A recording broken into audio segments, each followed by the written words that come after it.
اس نے پاؤں بھی نکالے، پاؤں بدلی کیے، لیکن قربان مطلب اتنی آہستگی سے اس نے بڑی احتیاط سے پاؤں نکال کر وہ تھوڑا یوں ہو گیا، کسی کو کوئی اس نے چوٹ نہیں لگائی۔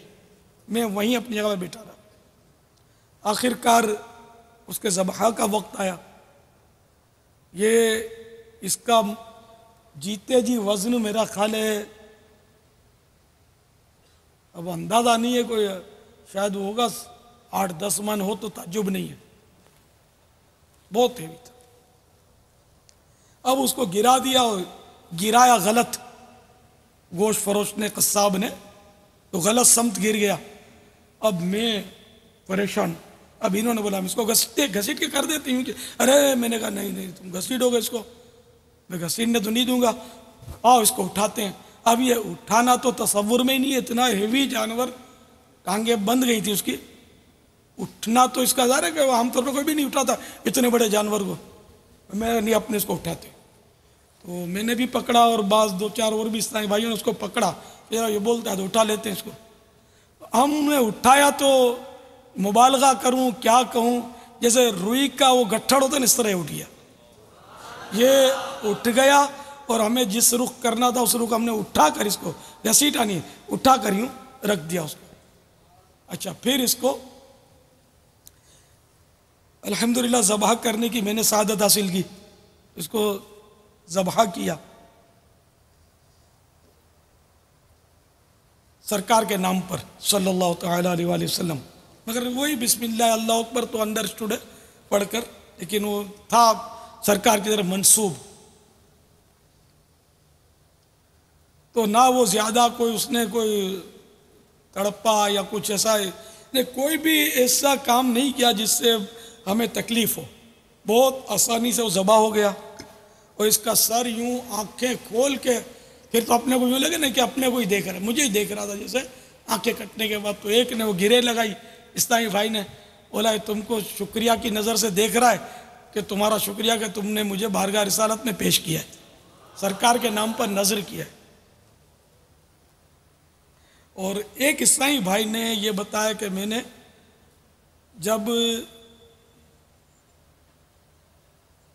پتہ نہیں یہ بتانا مناسب ہے یا نہیں، وہ اسی جانور کو جب نعت خوانی ہو رہی تھی تو غنودگی اسی طاری ہوئی تھی، اور میں نے ایسا محسوس کیا کہ میرے آقا صلی اللہ تعالیٰ علیہ وآلہ وسلم تشریف لائے ہیں اور اس جانور پر سوار ہیں۔ یہ ایک اسلامی بھائی نے کچھ اس طرح کا مجھے اپنا وہ بتایا، واللہ تعالیٰ اعلم۔ تو یہ ذبح ہوا، اور ماشاءاللہ اس کی تو میں نے عرض کیا نا، اس کی بعض وہ جو خصوصیات مشہور ہوئی تھی کہ اذان میں یوں کرتا ہے، اور نعت شریف میں یوں کرتا ہے، اور پیشاب کرتا ہے تو یوں کرتا ہے، اس لیے احتیاطیں کرتا ہے، اور اب میں بھول گیا ہوں، بہت پرانی بات ہے، تو کافی اس نے احتیاطیں کی تھی۔ ان دنوں یہ تو تھا نہیں کہ چلو بھئی قلم بند کر لو اور اس کی حکایت ہم ڈال دیں گے کسی رسالے میں، نہ رسالوں کا کوئی تصور تھا، شروعات کے دن تھے، نہ تحریری کام کا تصور تھا، نہ فیضان سنت کا کوئی تصور تھا۔ تو اس طرح مطلب یہ کہ عشاق تو پھر عشاق ہوتے ہیں نا، وہ جانور ایسا مشہور ہوا تھا اس کی، انہیں کہ بڑی ماشاءاللہ وہ لوگوں نے احترام کیا اس کا، اس کی ایک ایک ہڈی، ایک ایک مطلب یعنی کہ چیز اسلامی بھائی لے گئے، سب ہر چیز لے گئے تبرک میں، الحمدللہ۔ بہت وہ پیارا جانور تھا، وہ زندگی میں بس ایک ہی ایسا جانور میں نے دیکھا، الحمدللہ۔ اللہ تعالیٰ اس قربانی کو ہماری قبول فرمائے۔ واللہ تعالیٰ اعلم ورسولہ اعلم، عز و جل و صلی اللہ تعالیٰ علیہ وآلہ وسلم، صلو علی الحبیب صلی اللہ تعالیٰ علیہ وسلم۔ صلی اللہ تعالیٰ علی محمد۔ کیا لگتا ہے آپ کو کہ یہ جانور کے بارے میں جو ہم یہ سب کچھ بیان کر رہے ہیں، تو کیا ہر شخص اس کو مثبت لے رہا ہوگا، اس پر کسی قسم کے وسوسے اور عجیب و غریب قسم کی سوچ کے متعلق نہیں، یا جیسے بیٹھے ہوئے مدنی چینل پر ہنس رہے یار دیکھو یار یہ جانوروں کی بھی یہ ساری چیزیں لے کر بیٹھے ہوئے ہیں، اب یہ گرد لگا کر بیٹھے ہیں، نعتیں پڑھ رہے ہیں، یہ سب کر رہے ہیں، کیا لگا کر رکھا ہے یہ؟ تو انہوں نے کچھ لگا کر رکھا ہے یا وہ کچھ لگا کر رکھا ہے؟ یہ بیچارے نا جو عقل سے سوچتے ہیں نا، یہ ٹھوکر کھا جاتے ہیں۔ وہ کسی نے کہا ہے نا، عقل کو تنقید سے فرصت نہیں، عشق پر اعمال کی بنیاد رکھ۔ جانور بڑے عشاق ہوتے ہیں۔ یہ سن 850 ہجری کا ایک واقعہ آپ کو سناتا ہوں۔ ایک اونٹ اپنے مالک کے ہاتھ سے چھوٹ کر بھاگا، وہ بھاگتا بھاگتا بھاگتا مکہ مکرمہ زادہ اللہ شرفوں و تعظیمہ میں داخل ہو گیا۔ اب وہ دوڑتا چلا جا رہا تھا، یہاں تک کہ مسجد الحرام آ گئی، مسجد الحرام کے اندر داخل ہو گیا۔ اب لوگ جو تھے اس کے پیچھے دوڑے گا، اب یہ کہیں کوئی گندگی وغیرہ کر دے گا، کسی کو مار دے گا، دیوانہ ہو گیا۔ یہ دیوانہ تو تھا، لیکن دیوانوں کی بھی قسمیں ہوتی ہیں نا، ایک طرح کا یہ بھی دیوانہ ہی تھا۔ خیر اب وہ بھاگا، لوگ اس کے پیچھے دوڑے، لیکن یہ کیا کیا اس نے، وہ کعبے کی گرد اس نے چکر لگانے شروع کیا۔ اب لوگ ہٹ گئے، یار کوئی معاملہ ہے۔ تو لوگوں نے گنا تو اس نے 7 چکر لگائے کعبے کے گرد، یعنی کعبے شریف کا اس نے طواف کیا۔ پھر 7 پھیرے پورے کرنے کے بعد اب لوگ تو سب ہٹ چکے تھے، وہی اکیلا رہ گیا تھا طواف کرنے والا۔ تو اس نے جا کر اپنے ہونٹ حجر اسود پر رکھ دیے، حجر اسود کو اس طرح اس نے چوما، ہے نا، بوسا دیا، اور پھر یہ وہاں سے ہٹا اور حتیم پر آیا، اور میزاب رحمت کی سمت اس نے منہ کر لیا، اور اب اس کی آنکھوں سے وہ ٹپ ٹپ آنسو گرنے لگے، یعنی وہ رونے لگا، روتے روتے روتے روتے روتے روتے کانپتا ہوا گر گیا۔ لوگ بھاگے اس کی طرف، وہ دم توڑ دیا اس نے۔ لوگوں نے تو بڑا احترام کیا اس کا کہ یہ کوئی پتہ نہیں کیا، یہ کون سی مخلوق ہے، یہ کیسا اونٹ ہے عاشق۔ چنانچہ لوگوں نے اس کو اٹھایا اور صفا اور مروہ کے درمیان اس کو دفن کر دیا۔ اللہ کی شان۔ پہلے آج کل کی طرح ماربل اور یہ بچھے ہوئے نہیں ہوتے تھے، وہاں اوروں کے بھی مزار ہیں۔ امام نسائی رحمت اللہ تعالی علیہ جو بہت بڑے امام ہوئے، نسائی شریف حدیث کا جو مجموعہ ہے یہ بہت مشہور ہے۔ تو امام نسائی حج کے لیے چلے تو ایک روایت کے مطابق راستے میں بیمار ہو گئے، اور غالباً فلسطین یا بیت المقدس کہیں وہاں ان کا وصال ہو گیا، لیکن یہ وصیت کر چکے تھے کہ مجھے دے جا کر تم نے دفن تو مکہ شریف میں کرنا ہے، کہیں بھی میرا اگر راستے میں وصال ہو جاتا ہے۔ اور ایک روایت کے مطابق انہوں نے مکہ مکرمہ ہی میں وصال فرمایا، تو ان کو بھی ان کی وصیت کے مطابق صفا اور مروہ کے درمیان دفن کیا گیا۔ اب خیر مزار کے آثار تو کیا مطلب، اب تو کوئی سمجھ ہی نہیں آتی کہ وہاں اندازہ ہی نہیں ہو سکتا کہ وہ کہاں دفن ہے۔ مطاف میں 70 انبیاء دفن ہیں، 70 انبیاء علیہ السلام جہاں طواف ہوتا ہے۔ حتیم میں دفن ہے، میزاب رحمت کے نیچے حضرت سیدنا اسماعیل علیہ السلام کا مزار ہے حتیم کے اندر، لیکن وہ نظر نہیں آتا، سب فرش بنا ہوا ہے۔ تو اب یہ کہ اب ہر بات میں عقل کے گھوڑے کہاں دوڑائیں گے۔ وہ ملفوظات اعلیٰ حضرت میں ایک بندر کا قصہ ہے کہ میلاد شریف ہو رہی تھی، نعت خوانی ہو رہی تھی، وہ بندر کہیں سے آ کر وہ بیٹھ گیا، وہ غور سے سننے لگا، یہاں تک کہ پھر لوگوں نے جب قیام میلاد کیا، صلاۃ و سلام اٹھ کر پڑے تو وہ بھی اٹھ کر بعد اب کھڑا ہو گیا صلاۃ و سلام میں، وہ بندر، اور پھر چلا گیا جب نعت خوانی ختم ہو گیا۔ اعلیٰ حضرت نے اس کا ارشاد فرمایا۔ تو کبھی کبھی اس طرح کے نظارے جو ہیں وہ اللہ تعالیٰ بندوں کو کرواتا ہے۔ تو ہم نے بھی جو آپ کو اپنے جانور کا قصہ، اپنے بڑے جانور کا جو قصہ بتایا، تو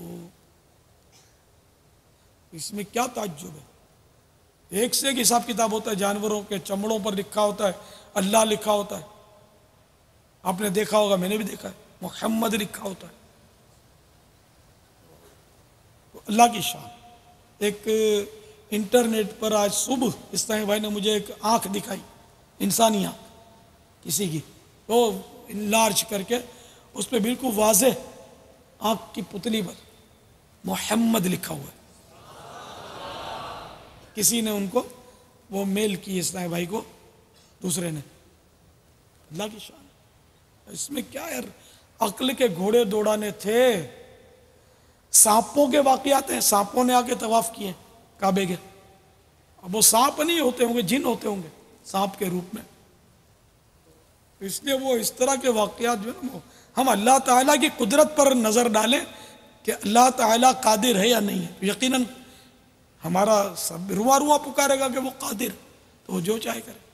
جانوروں سے وہ کام کروا کر اللہ تعالیٰ دکھا دے جو عام انسان نہیں کرتا ہے.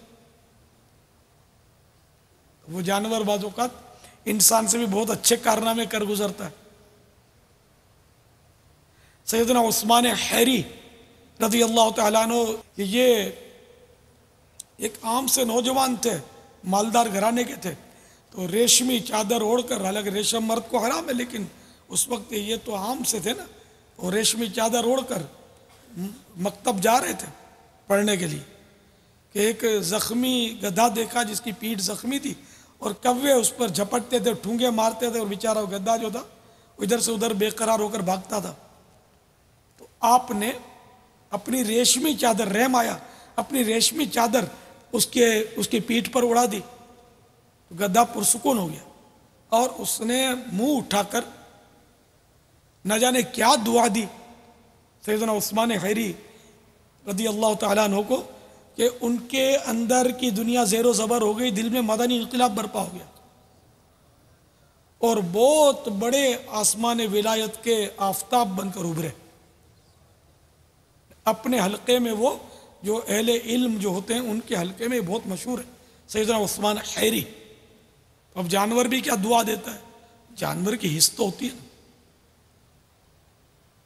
بعض جانور بہت سمجھدار ہوتے ہیں، بہت کچھ سمجھتے ہیں. جیسا کہ وہ اس میں دو ایک حکایتیں بھی ہیں ابلغ گھوڑے سوار میں، صفحہ 20. سرکار ابد قرار شافع روز شمار باذن پروردگار دو عالم کے مالک و مختار صلی اللہ تعالیٰ علیہ وآلہ وسلم ایک آدمی کے قریب سے گزرے. وہ بکری کی گردن پر پاؤں رکھ کر چھری تیز کر رہا تھا، اور بکری اس کی طرف دیکھ رہی تھی. آپ صلی اللہ تعالیٰ علیہ وآلہ وسلم نے اس سے ارشاد فرمایا، کیا تم پہلے ایسا نہیں کر سکتے تھے؟ کیا تم اسے کئی موتیں مارنا چاہتے ہو؟ اسے لٹانے سے پہلے اپنی چھری تیز کیوں نہ کر لی؟ تو دیکھا آپ نے کہ وہ چھری کی طرف بکری دیکھ رہی تھی. ایک جانور کے سامنے دوسرا جانور ذبح کرنا منع ہے، یہ مسئلہ ہے. ایک جانور کے سامنے دوسرا جانور ذبح کرنا منع ہے، اور اس منع میں بھی حکمت جو آپ کے سامنے کہ یہ چھری کو دیکھ رہی تھی. اسی طرح ہو سکتا ہے کہ اور جانور بھی کوئی جانور ایسے سمجھدار ہوتے ہوں کہ جو سمجھ جاتے ہوں اور ان کو اس سے تکلیف پہنچتی ہو. مگر آج کل تو ایک جانور کے سامنے ہی دوسرا جانور ذبح ہوتا ہے، چھریاں بھی تیز ہوتی ہیں اور بہت کچھ بے احتیاطیاں اس میں کی جاتی ہیں. واللہ تعالی اعلم ورسولہ اعلم عز وجل وصلی اللہ تعالی علیہ وآلہ وسلم. صلو علی الحبیب صلی اللہ تعالی علی محمد. میرا سوال یہ ہے کہ عید کے تینوں دنوں میں قربانی کے لیے یعنی جانور کو ذبح کرنے کے لیے کن اوقات میں ذبح کر سکتے ہیں؟ کیا عصر یا مغرب کے بعد عموماً خیال یہ کیا جاتا ہے کہ قربانی نہیں کرنی چاہیے، تو کیا کسی بھی ٹائم 24 گھنٹے میں کر سکتے ہیں 3 دنوں میں، یا کہ کوئی مخصوص ٹائم ہے؟ اور میرا دوسرا سوال یہ ہے، ایک جانور کے سامنے دوسرے جانور کو قربان کرنا یا ذبح کرنا کیا کیسا ہے؟ کیا اس کے لیے شریعت کیا کہتی ہے؟ 10 ذو الحجہ کو صبح صادق سے لے کر 12 کے غروب آفتاب تک یہ قربانی کا دن ہے. دیہات میں یعنی گاؤں میں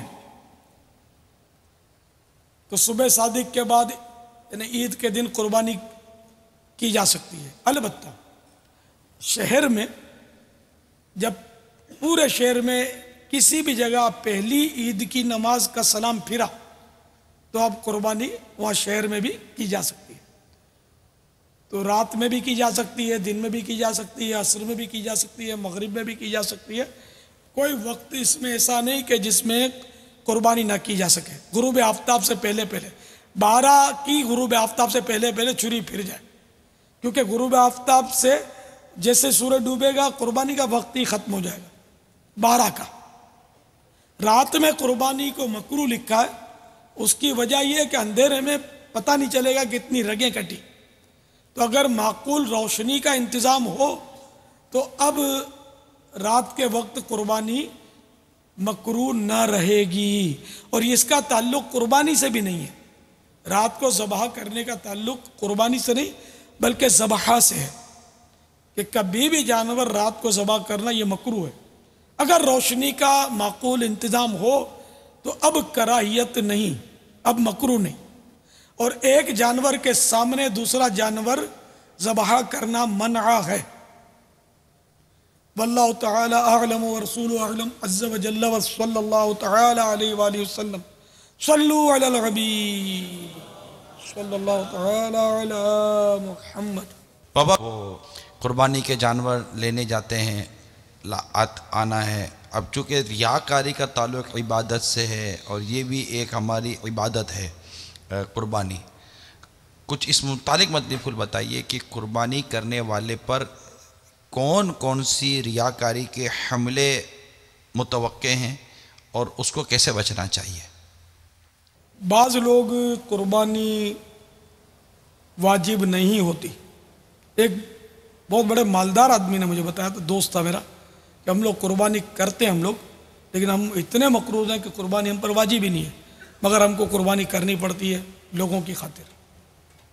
یہ کہ عبادت میں یہ لوگوں کا اس نے قصد کیا کہ عزت یعنی لوگوں کے دل میں مقام بنائے، یا یعنی کہ ریاکاری کی تعریف یہ ہے کہ عبادت کے ذریعے لوگوں کے دل میں جگہ بنائے اپنے لیے، یعنی عزت بنے اس کی، یا اس کو کوئی مال حاصل ہو، تو یہ ریاکاری کی تعریف ہے۔ تو اب لوگوں کے دل میں جگہ ہو کہ یار یہ تو بہت بڑی کافی قربانیاں کرتا ہے، حالانکہ قربانی واجب ہی نہیں ہے، تو بظاہر تو یہ بھی ریاکاری کی اس میں ڈیفینیشن کے تحت آ رہا ہے یہ فعل، اگر نیت یہی ہے۔ ورنہ غریب اگر قربانی کرنا چاہے تو کر سکتا ہے، لیکن چونکہ نام زیادہ مالدار ہے تو طرح طرح کے وہ جانور اس کو قربان کرنے پڑتے تھے ان کو، اور اس طرح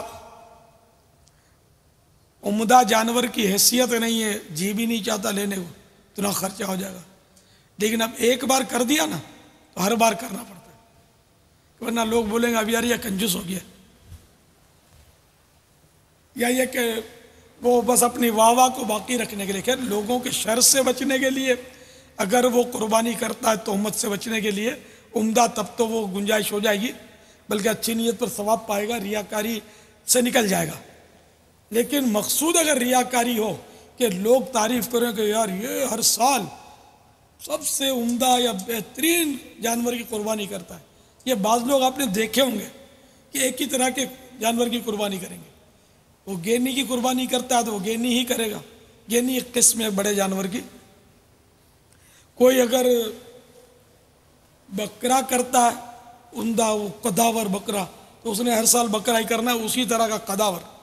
کسی نے بڑی چکی والا دمبا کرنا ہے تو ہر سال اس نے ایک ہی کرنا ہے۔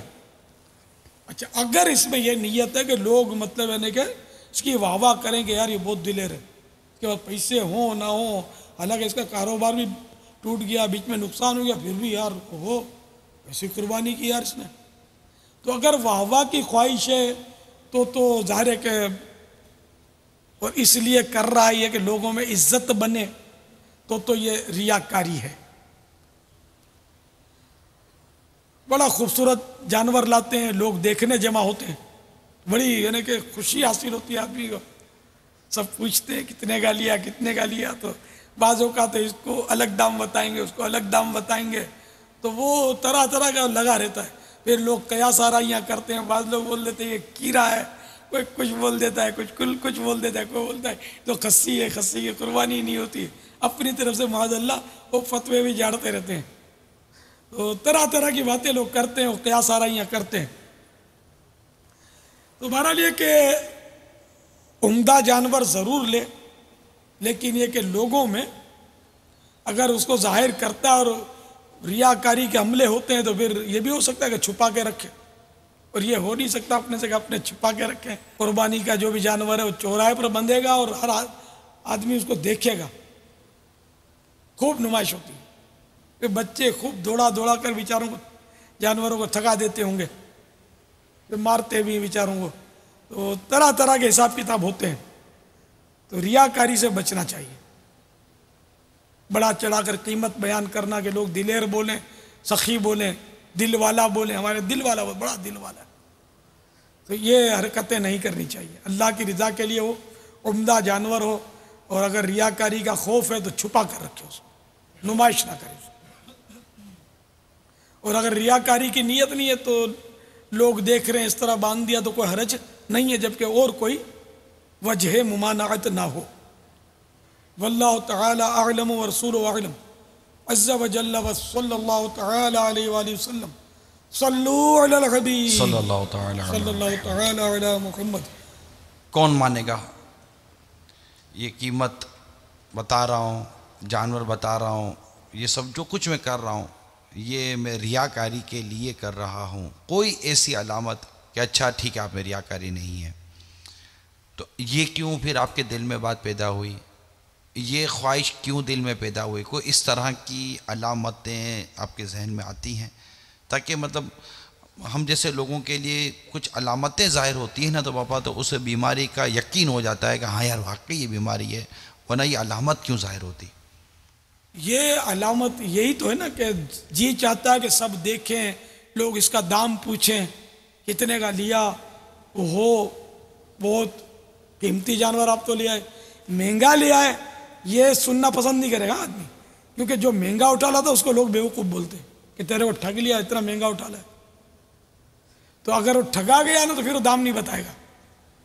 اور اگر وہ بہت یعنی کہ بازار تیز ہو گیا اب وہ دام ایک ایک کو پکڑ کے بتائے گا کہ دیکھو محبت تو اتنے میں لے آیا، اور اتنے یہ تو اتنے مانگ رہا تھا، میں نے یوں بولا یوں مالا یوں آٹی ماری تو اس نے رسی پکڑا دی میرے کو. پھر وہ اپنے ہوشیاریاں جتائے گا.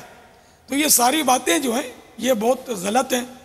حب جاہ کا اس میں عنصر تو نمایاں ہے، لیکن اس طرح کی ہر بات کو ریاکاری سے تعبیر ہم نہیں کریں گے. ریاکاری کی میں نے وہ جو ڈیفینیشن بتائی نا اس پر پرکھیں گے کہ عبادت میں وہ لوگوں کے لیے اپنے دل میں مقام بنانا یا اس سے مال حاصل کرنا مقصود ہو کسی عبادت سے، تو وہ ہے ریاکاری. تو مقام بنانا تو اس میں بعض اوقات ہو جاتا ہے کہ یہ بہت بڑی قیمتی جانور قربان کرتا ہے، لوگ یہ کہیں گے، یہ کہیں، یہ چاہتا ہے، تب یہ ریاکاری ہے. تو اب اپنے دل پر غور کریں گے یہ خواہش ہے کہ نہیں. یہ لوگ تعریف کریں گے یار بہت قیمتی جانور آپ نے تو کیا یار، بہت عمدہ جانور، ہر سال آپ تو عمدہ جانور کرتے ہیں. اب لوگوں کو نہیں پتا تو خود بول دیتا ہے اپنے تو ہر سال یار اللہ کی راہ میں قربان کرنا ہے، ایک سے عمدہ جانور میں تو لاتا ہوں. یہ کہنے میں حرج نہیں ہے جبکہ تحدید سے نعمت کے لیے کہہ رہا ہوں، اللہ کی نعمت کا چرچا کرنے کے لیے کہہ رہا ہوں. اور اگر لوگوں پر چھاپ ڈالنے کے لیے کہہ رہا ہے، ایک ہی کام ہے اور ریاکاری بھی اور ایک ہی کام عبادت بھی ہے. تحدید سے نعمت کے لیے کہہ رہا ہے تو وہی بات عبادت ہے. اور اگر ریاکاری کے لیے لوگوں کے دلوں میں اپنا مقام بنانا چاہتا ہے تو وہی کام ریاکاری بن گیا اور جہنم کی حقداری ہو گئی اس میں. انما الاعمال بالنیات، اعمال کا دار و مدار نیتوں پر ہے. گھر میں بیٹھے ہوئے والد صاحب بیٹے وغیرہ مشورہ کر رہے ہیں اس سال قربانی کے جانور پر، بیٹا یہ وہ کاروبار کی پوزیشن آپ کو پتہ ہے کہ ہماری اس بار کیا رہا ہے، ابھی اتنے پیسے ہاتھ میں نہیں ہیں، اگر ہم 50,000 کا جانور لے لیتے ہیں تو ساتھ ہم قربانی ہے تو ہم یوں کر کے کر لیں گے. نہیں ہم 50,000 کا کیسے، 50,000 کا تو کوئی جانور ہی نہیں آئے گا. کیسے بیٹا، کچھ کرو، لوگ کیا کہیں گے. یار 50,000 کا تو بدے تھا، سوکھا تھا جانور آ گیا. اب وہ بڑی مشکل سے پھر ادھر ادھر سے پیسے جمع کر اور تکلیف اٹھا کر، میں نہیں کہتا قرضہ لیں گے، تکلیف اٹھا کر اب اس طرح ہی اچھا جانور لینے کے لیے گئے جو کہ 1,00,000 1.5 لاکھ 1.25 لاکھ کا بھی ہو سکتا ہے کہ ان کو مل جائے. کہ اگر لوگوں کے شر سے بچنے کے لیے کرتے ہیں کہ لوگ تہمت دھریں گے، برا بھلا بولیں گے، غیبت کا دروازہ کھلے گا، بخل کا الزام لگے گا، تو اس لیے اگر قربانی کا عمدہ جانور لیا ہے تو گناہ گار نہیں ہے نا، کہ اپنی عزت کا تحفظ مطلوب ہے یہاں. اور اگر لوگوں کے دلوں میں عزت بنانی ہے، واہ واہ ہو کہ بھئی بڑا عمدہ جانور لائے یہ، یار ان کا کاروبار ٹوٹ گیا پھر بھی ماشاءاللہ بڑے دلیر لوگ ہیں یار، اللہ سے بہت محبت کرتے ہیں، دیکھو کتنا قیمتی جانور لے آئے، تو یہ ریاکاری کی نیت ہے. تو ابھی اس دونوں باپ بیٹوں کی یا گھر والوں کی گفتگو میں جس کی جیسی نیت ہے ویسا اس کی مطلب مراد نہیں. بیچارے باپ کی پاپا پوزیشن ہوتی، مگر کھائی نہ کھائی ایک پریشر ڈیولپ کر کے مطلب 60 70 80 ہزار روپے کی اوپر ڈال کر ترکیب بنا لینا، یا اس میں مطلب کہ کمپرومائز کر لینا چاہیے. کیا ہونا چاہیے؟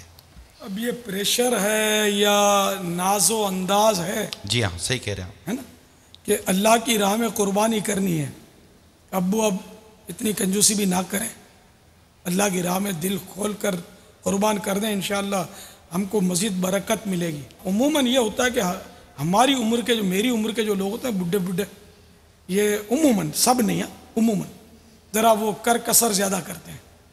اب کفایت شیاری کروں یا کہوں تو خوبصورتی ہے، کنجوسی کہوں تو پھر بدصورتی ہے. اب اس میں آپ سمجھ جائیں کہ ہم جیسے عمر کے لوگ جو ہے نا وہ پرانا وقت دیکھا ہوتا ہے، کیونکہ ہم نے تو مطلب 5 روپے کے بکرے دیکھے ہیں، نہ بکری کا بچہ 5 روپے کا ملتا تھا، اور اب ہم ترستے تھے بچپن میں، اتنی حیثیت بھی نہیں تھی کہ 5 روپے کا بکری کا بچہ خرید سکتے. ابھی تو لگتا ہے بکری کا دانت بھی نہیں ملے گا 5 روپے کا. باقی عام طور پر 50-60 روپے کا تو پورا بکرا مل جاتا تھا، پورا بکرا، بلکہ وہ 20-25 کا بھی ملتا ہوگا، میں بھول گیا ہوں. 60 تک کا تو مجھے کنفرم یاد ہے، وہ بھی میری جوانی کی بات کر رہا ہوں جب میں بالغ ہو چکا تھا. مرغی 2 روپے کی، 3 روپے کی، 4 روپے کی، 5 روپے کی، اس طرح وہ مرغی کی قیمت ہوتی تھی. اب تو انڈا بھی شاید اتنے ہی کا ہو گیا وہ مرغی کی قیمت کا. تو وہ وقت ہم لوگوں نے دیکھا ہوتا ہے. تو ابھی 50,000 60,000 پاؤں تلے زمین نکل جاتی ہے. تو اگر باپ واقعی خواہ مطلب تھوڑی کر رہا ہے، کھینچ رہا ہے، اگر اولاد اگر رائے خدا میں خرچ کرنے کی نیت سے باپ کو اگر اکسا رہی ہے، ابھار رہی ہے، تو اس میں کوئی حرج نہیں ہے جب تک باپ کی دل آزاری کی صورت نہ ہو، نافرمانی کی صورت نہ ہو. تو یہ گھروں میں اس طرح کی باتیں ہوتی ہیں. ہر بات پر ہم قدغن نہیں لگا سکتے، پابندی نہیں لگا سکتے، ہر بات پر کوئی حکم شرعی نہیں لگا سکتے جب تک دل آزاری یا توہین وغیرہ ماں باپ کی نہ پائی جائے. کہ اب اس طرح تو وہ باتیں ہوتی ہیں شریعت کے دائرے میں، جب تک ہوتی ہیں تو صحیح ہے، چلنے دیجئے. تو رائے خدا میں یار دل کھول کر بیش قیمت، خوبصورت، عمدہ گوشت والا اور خوش دلی سے قربانی کی جائے. مر کے بجھے دل سے اور ہائے ہائے کر کے نہیں، خوش دلی کے ساتھ، دل بالکل خوش ہو اس سے، بس صحیح ہے، رائے خدا میں قربان. وقت آیا تو انشاءاللہ جان بھی قربان کریں گے. اور سال میں ایک ہی بار لینا ہے وہ. جی جی. اور اللہ کی راہ میں دینے سے کم کب ہوتا ہے، بڑھتا ہی. اور یہ تو ایسا پیارا عمل ہے کہ 10 ذوالحجۃ الحرام کے دن تو حدیثوں میں اس کی بالکل صراحت ہے کہ اللہ کی راہ میں خون بہانے سے زیادہ پسندیدہ عمل اور کوئی نہیں اس دن. نہ اللہ کی راہ میں خون بہایا جائے، ذبح کیا جائے جانور، یہ افضل ترین عمل ہے عید کا. اب اس میں اور قربانی تو عید کو ہی کرنی چاہیے. ہمارے عید کو قربانی بھی کرتے ہیں اور نہیں بھی کرتے، وہ یوں سوچ کر نہیں کرتے کہ یار عید کے دن کٹائی کا بہت تیز ہوتا ہے، اپنے کل کریں گے، کل کٹائی کا دام تھوڑا گر جائے گا، تیسرے دن اور گر جائے گا، تیسرے دن کریں گے. تو صرف یہ چند سکے بچانے کے لیے اگر اتنی بڑی فضیلت کو چھوڑتے ہیں تو یہ نہیں ٹھیک. اب اتنا جانور قیمتی لائے تو اب 200-500 ہزار روپے اور صحیح کٹائی پر، کٹائی کے لیے بھی جو ہے اس کا بھی دل خوش کر دیں. اس کے ساتھ زیادہ بارگیننگ اور کھچم کھانچ نہ کرے، دیں اس کو، بولے وہ بھی کیا یاد کرے گا، دل خوش کر کے بھیجیں، کیونکہ اس کا بھی تو ثواب ہے نا، کٹائے دیں گے اس کا ثواب ہے، چارہ کھلائیں گے اس کو ثواب ہے۔ دیکھو نا، بیچنے والے نے تو بادام پستے کھلائے نا، بولتے ہیں کہ ہم بادام پستے کھلاتے ہیں، خدا بہتر جانے بادام پستے کھلا کر یہ کس طرح بیچ رہا ہے، اور بندے کو بادام پستے ملتے نہیں ہیں، اور یہ بادام پستے بکرا کھا رہا ہے، دیکھو تو صحیح بکرے کی قسمت۔ تو بولتے ہیں بیچنے والے، خدا بہتر جانے کھلاتے ہوں گے۔ جیسے کماؤ بیٹھا ہوتا نا ہوا ہے، ایسے کماؤ بکرا ہی ہے۔ تو کہا جی آپ پستے اور بادام کا بھاؤ تو سوچو یار، یہ سب یہ تو اس کی مہربانی بولتا نہیں، میں سونا پیس کے کھلاتا ہوں، کہ لوگوں کی عقل میں نہیں آئے گا۔ پھر قرآن پاک میں 4 پارے میں لَن تَنَالُوا الْبِرَّ حَتَّى تُنْفِقُوا مِمَّا تُحِبُّونَ، تم ہرگز بھلائی کو نہ پہنچو گے جب تک اپنی پسندیدہ چیز اللہ کی راہ میں خرچ نہ کرو۔ تو اپنی پسندیدہ چیز جو ہے وہ راہ خدا میں خرچ کر دے۔ بہت دل تو خیر بخل کرتا ہے، نفس جو ہے بہت بخل کرتا ہے، لیکن اس کو دھکا مارے اور توفیق الہی سے راہ خدا میں دے دے، لٹا دے، جتنا لٹاتے ہیں اتنا بڑھے گا انشاءاللہ۔ یہ حقیقت ہے، بے شک بالکل حقیقت ہے، کہوں تو تجربہ ہے، جتنا دو بڑھتا ہے، گھٹتا نہیں۔ الحمدللہ ایسے لوگوں کی تعداد ہے جو اللہ کی راہ میں دل کھول کر خرچ کرتے ہیں۔ یہ مسجدیں چل رہی ہیں، مدارس چل رہے ہیں، جامعات چل رہے ہیں، غریب پل رہے ہیں، اتنے غریب پل رہے ہیں، صحیح کہہ رہے ہیں، کتنے سماجی ادارے چل رہے ہیں، کتنے مطلب یعنی کہ یتیم خانے چل رہے ہیں۔ آخر یہ کوئی چلا تو چلا رہا، صحیح کہہ رہے ہیں، دیتے ہیں نا لوگ، دینے والے پڑے نا۔ ابھی ہم جو پرسوں ترسوں گئے تھے، جی بابا، آخر وہ آدمی بھی تو تھا نا یار، کیا بات اس ہے، کا بھی دل تھا یار، وہ کہنے لگا کہ ان میں سے آپ کو جو پسند آئے وہ لے جاؤ۔ مجھے کہا کہ آپ لے لو، وہ کئی لاکھ کا جانور ہوگا، بڑے جی بڑے بابا، کئی لاکھوں خوبصورت۔ کا۔ پھر میں نے ایک جانور کے لیے کہہ دیا کہ میرے آقا کا حصہ ڈال دو اس میں۔ اس کو مزید جوش آیا، بولا کہ چلو تو پھر یار ایک بکرا ہی لے لو۔ تو پھر وہ بکرا میں نے کہا مجھے قبضہ دے دو۔ ایک بکرا تھا، میں نے رسی پکڑی، اس کی قبضہ لیا اس کا۔ میں نے کہا کہ اب یہ بکرا میں آپ کو دیتا ہوں، آپ ہی کو وکیل کرتا ہوں، میرے غوث پاک کے نام پر اس کو عید کے دن قربان کرنا تاکہ عید کا ثواب زیادہ ہے۔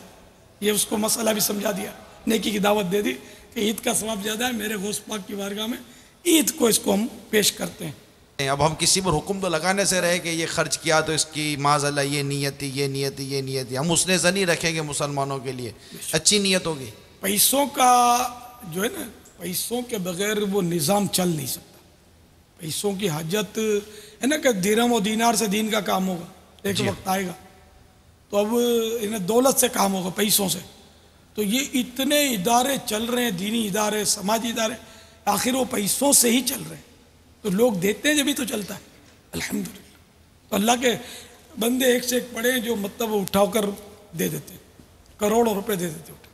کسی کسی مسجدیں بنتی ہے، دنیا بھر میں چلی رہا ہے ماشاء اللہ۔ الحمدللہ واللہ تعالی اعلم ورسولہ اعلم عز وجل وصلی اللہ تعالی علیہ وآلہ وسلم۔ صلو علی الحبیب صلی اللہ تعالی علیہ صلی اللہ تعالی علی محمد۔